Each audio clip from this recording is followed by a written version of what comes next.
Welcome back to Mama G YouTube channel. So today, I will make my own homemade muffin. I got 8 eggs, pecan nuts, walnuts, chocolate chip, pistachios, dry cranberry, cherry, dry grapes, fresh carrot, fresh pineapple, banana. I mixed with fresh lime. Lime has preservative like pectin. Get rid of the carrot juice. I squeeze it. Break the eggs.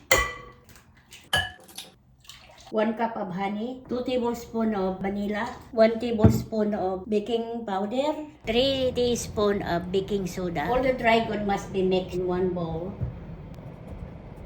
Then mag-start na blend. Mince the banana. Twist this lime. See? Diyan na sa oven. Pakita ko sa iyo kung nasaan na yung bakery. May bakery. I know God is good.